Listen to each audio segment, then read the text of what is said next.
안녕하세요. 요즘에는 참 질병이 많은 사회입니다. 그래서 이러한 질병으로부터 온전히 자유를 얻을 수 있는 방법이 없을까? 오늘은 그러한 문제를 좀 다뤄보도록 하겠습니다. 아담과 하와는 질병 없는 세상, 하늘에 살았죠. 근데 그가 잘못 선택함으로 인해서 이 땅에 죄와 사망이 들어오게 됐습니다. 만약에 그가 그것을 선택하지 않았더라면 이 땅에는 지금도 질병이 없겠죠. 그래서 왜 이것을 허락하셨을까? 이러한 부분들을 많이 생각하면서 하나님의 특별한 뜻이 있는 것을 보게 됐습니다. 만약에 이 선악과를 먹으면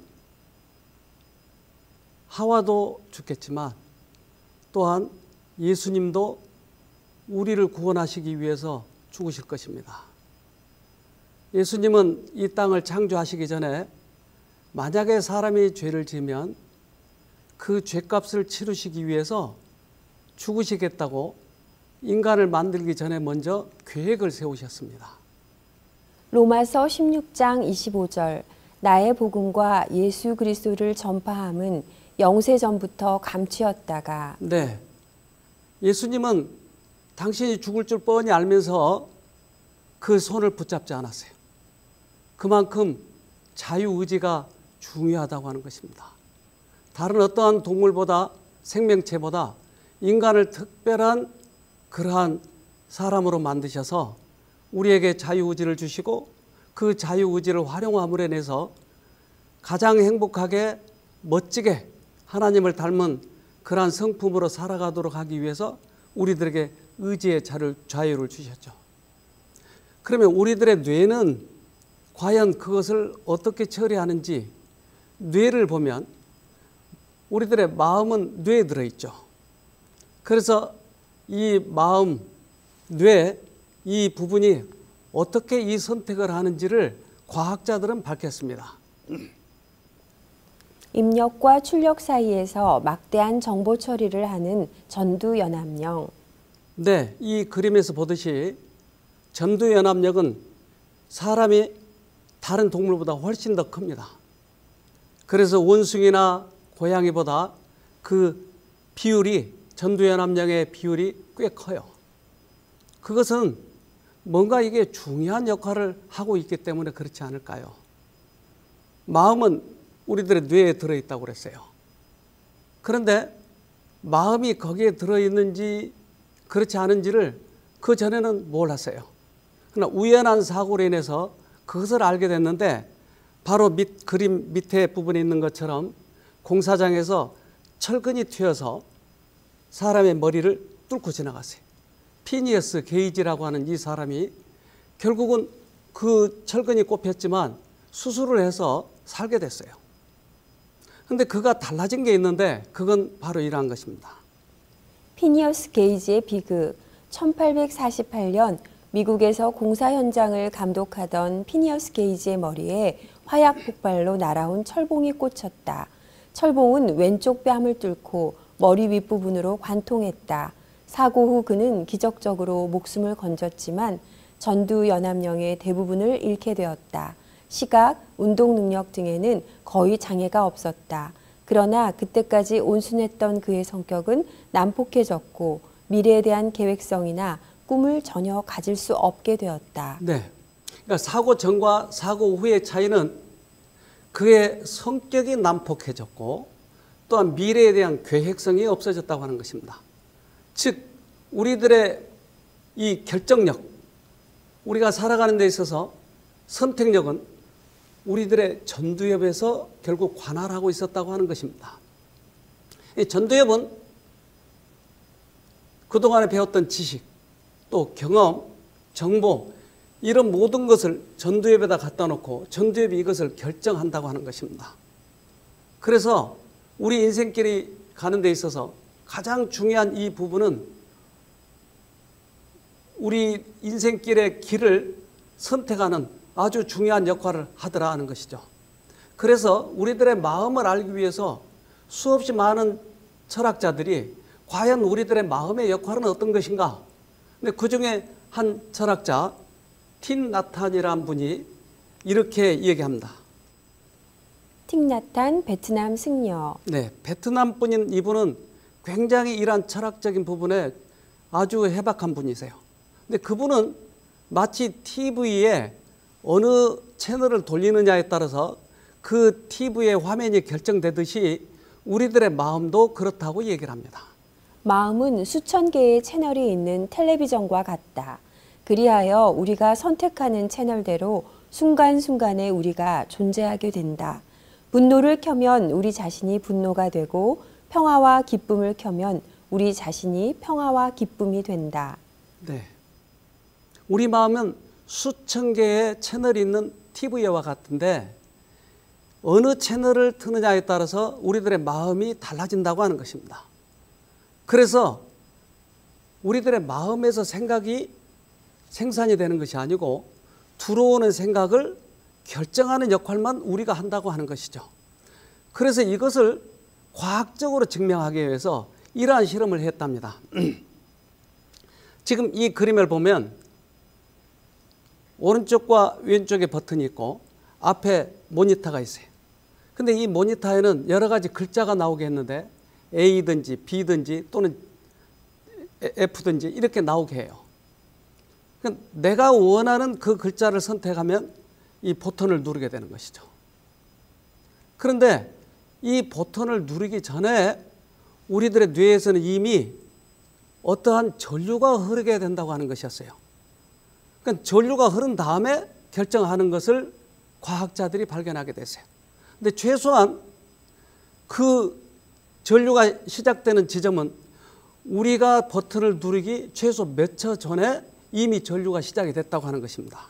2011년 미국 로스앤젤레스 캘리포니아 대학의 이차크 프리드 교수는 기존 연구에서 한 발 더 나아가 전극을 환자 뇌에 직접 이식하는 방법으로 우리 뇌의 특정 영역에 있는 개별 신경세포의 활성을 측정했다.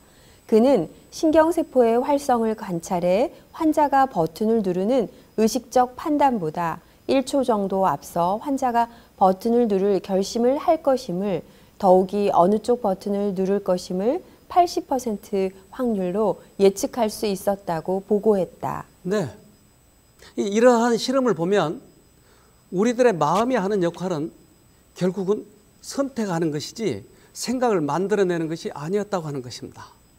그렇다면 우리가 할 수 있는 최고의 권리는 결국은 선택력이었어요. 우리들은 자유의지가 있어요. 하와는 선악과를 먹든지 안 먹든지 자유였어요. 그래서 그가 먹기로 결심한 이것 때문에 그들의 앞길이 그렇게 비참하게 돼버리고 말았다고 하는 것이. 우리들도 그럴까요? 우리도 그러겠죠. 그래서 이러한 논란이 수없이 철학자들 간에 많은데 이러한 모든 문제에 대해서 결론을 내려준 것은 항상 사용설명서, 인간 사용설명서, 결국 성경에서 뭐라고 얘기하느냐 하는 것입니다. 성경에서는 앞길이 있는데 A길이냐 B길이냐 이것을 선택하는 것은 이미 들어오는 생각을 어떻게 받아들이냐라고 이것 가지고 결정한다고 얘기합니다. 로마서 6장 16절 너희 자신을 종으로 두려 누구에게 순종하든지 그 순종함을 받는 자의 종이 되는 줄을 너희가 알지 못하느냐. 혹은 죄의 종으로 사망에 이르고 순종의 종으로 의에 이르느니라. 네. 우리가 어느 쪽을 선택하느냐에 따라서 그 생각이 들어오고 그 생각에 붙잡혀서 우리는 종이 된다고 하는 것입니다. 화를 낼 것인가 말 것인가 이것을 결정할 때 화를 내라고 하는 전파를 선택하면 나는 화를 내버리고 마는 그러한 종이 된다고 하는 것입니다. 선악과는 우리들에게 있어서 하와뿐만 아니라 우리들에게 있어서도 굉장히 중요한 것입니다. 지금도 매 순간마다 우리들에게 있는 선악과가 있는 것이죠. 따라서 하나님께서는 그가 선악과를 먹을 때 손을 치우지 않는 이유는 하나님은 우리들의 선택력을, 자유의지를 당신의 목숨보다도 더 소중히 여겼다고 하는 것이, 당신이 돌아가시겠지만 이걸 먹으면 분명히 죗값으로 돌아가셔야 되겠지만은 그것을 치우지 않는 이유는 당신의 목숨보다 인간의 자유를 더 중요하게 생각한 것이에요. 당신의 품성이 그렇다고 하는 것입니다. 따라서 예수 안 믿으면 죽어 이렇게 전도하는 것은 하나님의 뜻이 아닌 것이죠. 예수님의 품성과 사랑을 보고 믿겠다고 결심하는 것이 진정한 자유의 권리지, 굴복시켜서 믿게 하는 것은 아니다 이 말이죠. 우리들의 자식들도 마찬가지입니다. 너 내 말 안 들으면 죽어. 그러면 굴복한 것이지 그의 자유의지를 사용하지 않는 것입니다. 그러면 그 아이는 결국 자라면서 선택력이 없는 그러한 사람이 되고 말아요. 의지박약이 되어버린 거겠죠. 구속사업에는 강제가 없다. 외부 압력이 전혀 사용되지 않는다. 성령의 감화 아래서 누구를 섬길지를 선택할 자유가 주어져 있다. 사람이 그리스도에게 복종할 때 일어나는 변화 가운데 가장 높은 의미의 자유가 있다. 네. 하나님께서는 굴복시키려고 하는 것이 아니고 그들의 자유의지를 존중하면서 그들이 어느 쪽을 선택하는가를 하나님께서는 그것을 원하신다고 하는 것입니다.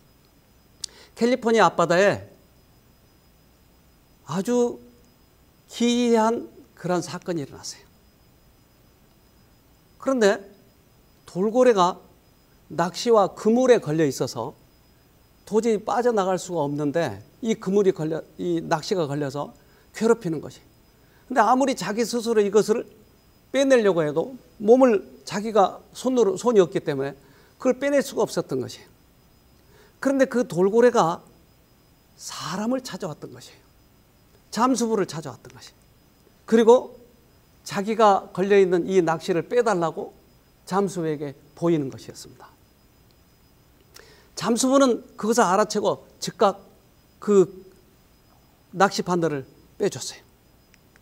낚시바늘이 빠진 그 돌고래는 고마워서 인사 좀 해고 갔는지는 잘 모르겠지만 그리고 그가 살아서 돌아갔어요. 자기가 빼낼 수 있다면 얼마든지 빼내겠죠. 근데 빼낼 수 없기 때문에 인간이라고 하는 존재를 찾아와서 자기보다 손도 더 있고 또 지혜가 있는 인간에게 와서 그것을 빼달라고 졸라대는 것이었어요. 그런데 우리 인간이 만약에 낚시에 걸리면 어디로 가죠? 내가 잘못 살아서 죄된 것을 너무나 좋아해서 질병에 걸리면 내 힘으로 잘 고칠 수 없는 이때 우리가 어디로 가야죠? 하나님께 가야 돼요. 즉 종이 다른 하나님, 우리를 만드신 그 하나님께 가서 구하면 하나님께서 거기에서부터 구원하시겠다고 약속을 하셨어요. 우리 스스로 사단의 지배를 벗어날 힘이 없는 것은 사실이지만 우리가 죄에서 해방되기를 바라고 크게 그 필요를 느껴 자신보다 더 높은 힘을 구할 때 영혼의 힘에는 성령의 거룩한 힘이 불어넣어져서 하나님의 뜻을 이루는 의지의 지배를 받는다. 우리는 사단보다 약하기 때문에 우리가 과거의 생활에서 그것을 선택했기 때문에 죄를 거기서 빠져나올 힘이 없는 것이에요. 근데 지배에서 벗어날 수 없을 때 사단보다 더 큰 능력을 가지신 하나님께 우리를 건져달라고 부탁을 하면 그분이 건지시겠다고 약속하셨어요. 그러니까 우리가 해야 할 일은 하나님을 선택하는 것이었어요. 제가 이 쉼터를 운영하면서 이 부분이 굉장히 중요하더라고요. 즉 암으로 또는 관절염으로 또는 루푸스로 여러 가지 질병으로 요즘에 아주 그런 병들이 사람들을 괴롭혀요. 그런데 이 병에서 벗어날 때 이런 의지를 활용하는 것, 선택력을 사용하는 것, 이것이 가장 중요한 것을 보게 됐어요. 우리는 벗어날 수 없지만 사단이 나보다 더 세니까 벗어날 수 없지만 하나님이 사단보다 더 세니까 내가 그것을 선택력을 하나님께 두고 구하면 거기서부터 건지시겠다고 약속을 하셨어요. 방송을 듣고 있는 여러분, 이것을 꼭 활용해 보세요. 예수님이 이 땅에 오셔서 그렇게 해서 병을 고치셨어요. 베데스다에 연못 베데스다에 누워있는 38년 된 환자가 있었어요. 예수님이 베데스다에 가셨어요. 요한복음 5장 2절 예루살렘에 있는 양문 곁에 히브리 말로 베데스다라 하는 못이 있는데 거기 행각 5이 있고. 네, 이 베데스다 연못 주위에는 언제나 환자들이 있었어요. 제일 먼저 들어간 사람이 낫는다고 하는 소문이 있어서 먼저 들어가려고 했지만 38년이나 된 이 환자는 자기 힘으로 들어갈 수가 없었던 것이에요. 누군가를 기다리고 있는데 마치 예수님이 오셨어요. 그런데 저는 그동안에 이 여러 그러한 환자들을 보면서 그 환자들이 낫기를 원하는 것을 봤어요. 근데 예수님은 이렇게 얘기하는 거예요.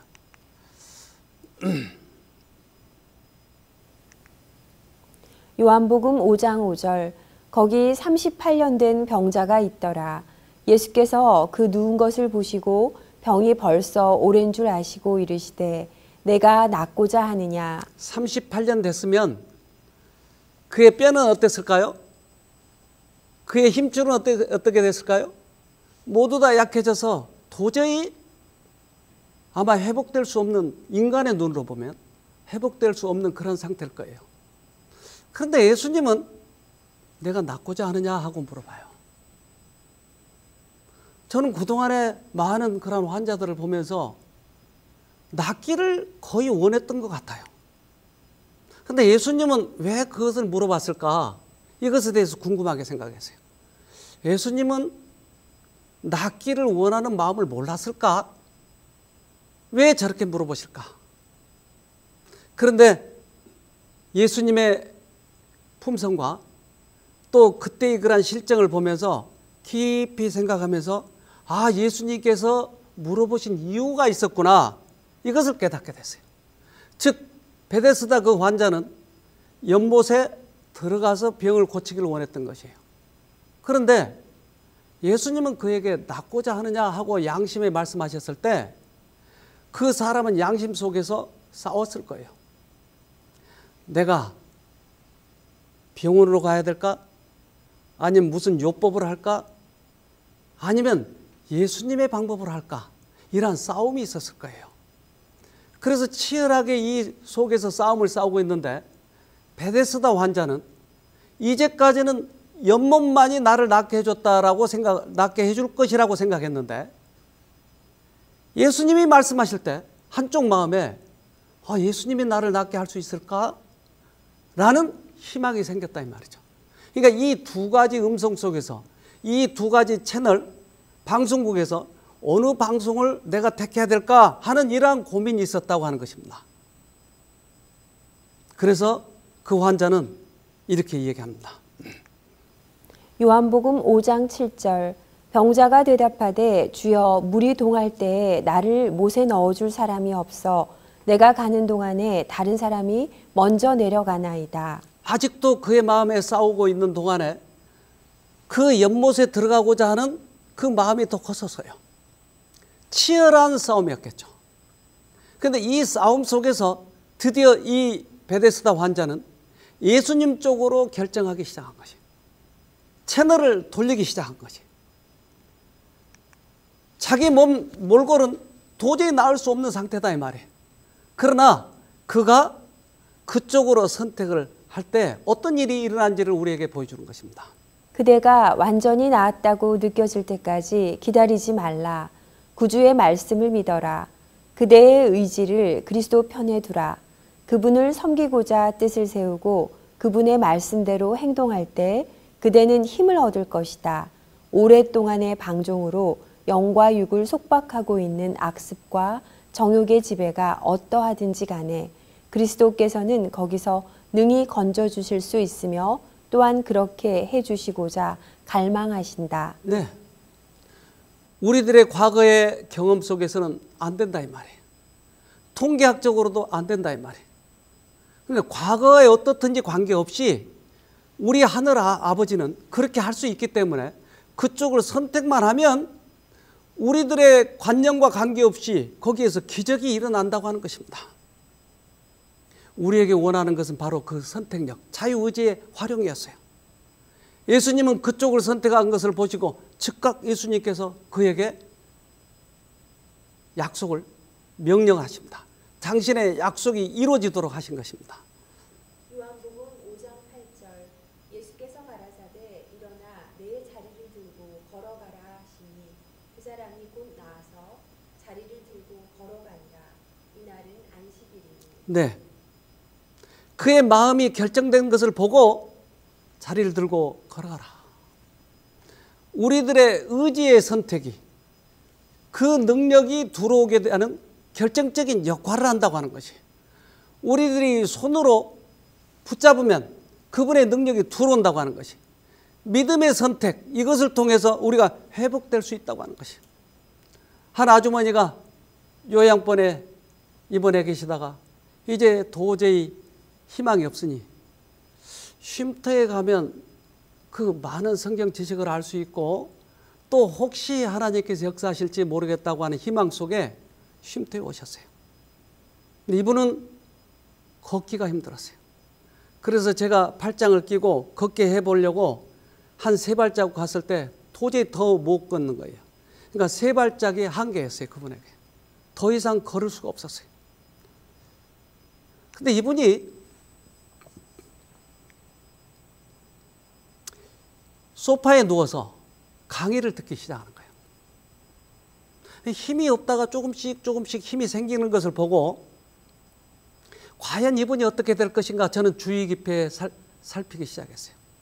어느 날 회복되기 시작하면서 이러한 간증을 하게 됐습니다. 한성희 씨는 6년 전 처음 직장 상피암이라는 진단을 받았다. 수술 후 몇 년 동안 별다른 증상 없이 생활하다가 1년 전에 다시 암이 재발하여 복부에까지 전이되었다. 병원에서의 항암 치료를 원치 않았던 성희 씨는 다른 요양병원에서 6개월 정도 지내다가 새로남 쉼터로 왔다. 쉼터에 온 첫날 강의 시간에 들었던 말씀은 성희 씨 마음에 마치 꿀처럼 달게 와 닿았다. 말씀 안에는 분명히 생명이 들어있었고 그 생명이 성희 씨에게 전달되는 듯하였다. 이런 시골 골짜기에 원장님과 사모님 같은 분이 계셨다니 하나님께서 죽어가는 영혼들을 살리는 생명의 통로로 이분들을 사용하고 계시구나 하는 생각이 들었다. 그런데 성희 씨 몸은 오래전부터 이미 힘이 바닥이 나 있는 상태였다. 밤에 잠도 잘 못 자고 걸음을 걷거나 말할 힘도 없었다. 성희 씨가 할 수 있는 일은 겨우 일어나 밥을 먹고 누워서 말씀 테이프를 듣는 것뿐이었다. 성희 씨는 쉼터 생활을 계속 해야 할지 집으로 돌아가야 할지 고민이 되기 시작했다. 이곳 환경이 나와 맞지 않는다는 생각이 자꾸 들었다. 성희 씨는 하나님은 어떻게 생각하실까 기도하던 중에 이런 생각이 들었다. 그동안 나의 잘못된 생각과 악습으로 이러한 질병이 생겼잖아. 내 생각은 언제나 이기적이고 자기중심적이고 악하다는 것도 알게 되었지. 그러니 이제는 내 생각을 바꾸어 보자. 성희 씨는 하나님을 선택하기로 결단을 내렸다. 사단이 아무리 나를 흔들어도 사단은 하나님을 이길 수는 없어. 나에게는 사단을 이길 힘이 없지만 하나님을 선택하면 하나님은 내 편이 되셔서 사단을 이기고 승리할 수 있을 거야 하는 확신이 들었다. 마음을 단단히 먹고 새롭게 결심을 하고 쉼터 생활을 계속했다. 놀랍게도 전보다 잠을 더 잘 자고 밥도 잘 먹게 되면서 힘이 생기기 시작했다. 그 후 성희 씨는 쉼터의 모든 프로그램에 빠지지 않고 잘 참여할 수 있었다. 성희 씨는 결단을 내리고 난 후 하나님께서 역사하시고 자신에게 힘을 주신 것을 체험했다. 네, 쉼터 생활을 하면서 배운 것이 선택력이었어요. 그리고 그것을 통해서 하나님께서 역사하신다고 하는 것을 배우게 됐어요. 어느 날 베데스다의 환자에 대해서 제가 강의를 하기 시작을 했어요. 이 강의를 들으면서 그의 마음속에 큰 변화가 생겼다고 하는 것을 알게 됐어요. 제가 어제 그저께 그 설명했던 몸과 마음의 관계는 마음이 변화되어야 몸이 회복된다고 하는 것을 확실하게 저는 체험하고 지금도 그것에 대해서 확신하고 있어요.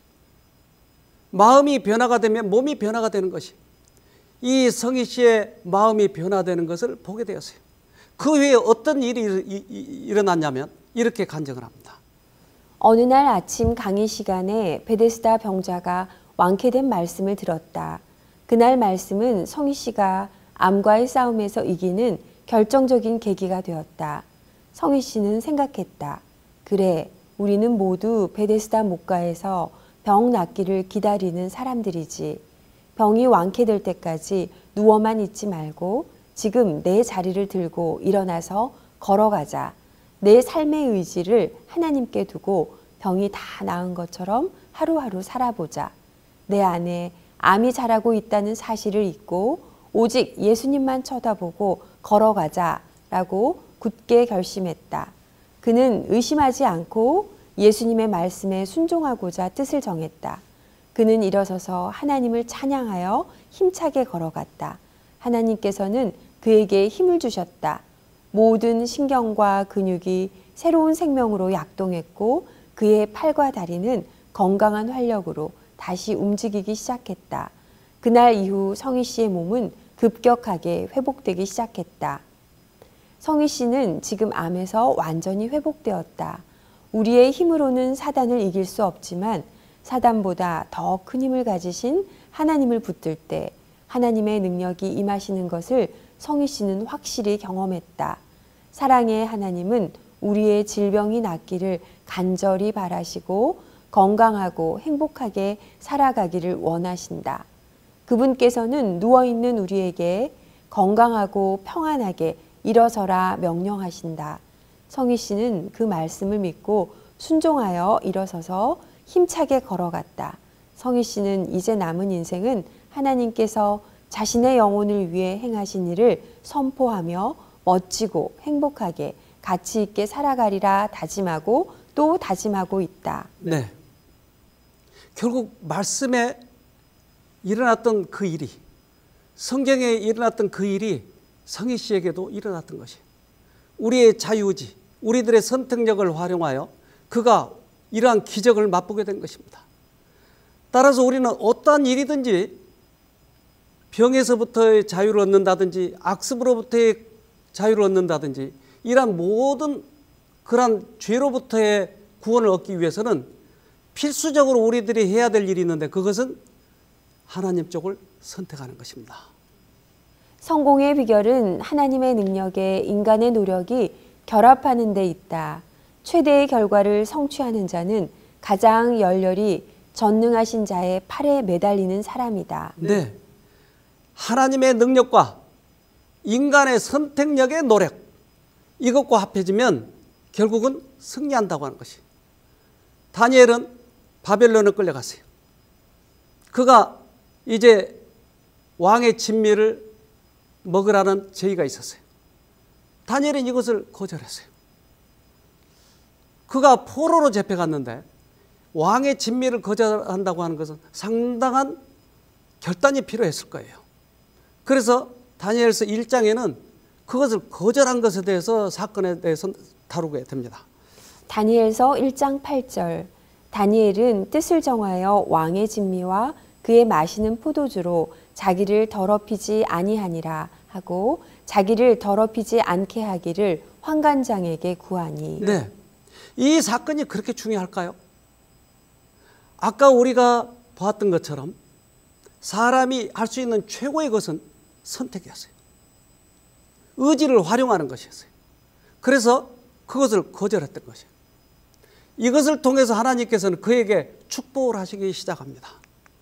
다니엘이 어떻게 사자굴에서 나왔는지, 어떻게 불에서도 건짐을 당했는지 그것은 이렇게 설명을 하고 있습니다. 그는 왕의 진미를 먹지 않고 그의 술을 마시고자 하지 않았다. 그는 힘과 은혜를 얻기 위하여 하나님을 바라보았다. 네, 먹지 않는 이유는 그러한 선택을 통해서 하나님의 은혜가 두르기 때문에 이것을 알고 있는 다니엘은 그것을 선택했다고 하는 것입니다. 자기의 힘으로, 자기의 깡다구로가 아니고 자기의 선택이 하나님께서 능력을 주시는 계기가 된다고 하는 것을 알았다고 하는 것입니다. 그리고 하나님께서는 그 나라의 점성술사와 점장이와 마술사들보다 나은 지혜와 기량과 지식을 그에게 주셨다. 그에게는 나를 존중히 여기는 자를 내가 존중히 여기고 라는 약속이 실증되었다. 네. 모든 비서관들을 채용할 때 시험을 보는데 다니엘은 10배나 그들보다 지혜가 많았어요. 하나님께서는 당신을 존중하면, 당신의 뜻을 따르기로 결심하면 그것을 통해서 나에게 역사하시고 나를 존중히 여기겠다고 말씀하신 것이에요. 그래서 다니엘의 그 선택이 그 많은 사람들보다 그의 지혜가 훌륭했다고 하는 것이죠. 그는 사자굴에서도 나왔어요. 으르렁거리는 사자굴에서 어떻게 그가 해방이 됐는가? 굉장히 뜨거운 사람을 죽이는 이 풀무불에서 어떻게 나왔는가? 그런데 그 풀무불 속에 또 한 명이 있었는데 다니엘의 세 친구와 또 한 명의 친구, 그건 누굴까요? 그것은 우리를 만드신 예수님이셨어요. 하나님의 은혜를 우리 자신의 것으로 만들기 위하여서는 우리는 반드시 우리의 몫을 해야 한다. 하나님의 은혜는 우리로 뜻을 정하고 행하도록 하기 위하여 주신 것이지 결코 우리 노력의 대형물로서 주신 것은 아니다. 네, 우리가 할 몫은 우리가 해야 된다고 하는 것이죠. 가장 큰 몫이 뭐죠? 선택이에요. 지금 이 방송을 듣고 있는 여러분, 혹시 내가 그러한 병에서부터의 자유를 얻고 싶다면 우리들이 해야 할 몫을 해보세요. 하나님 쪽을 선택해 보세요. 그래서 꼭 승리하기를 간절히 바랍니다.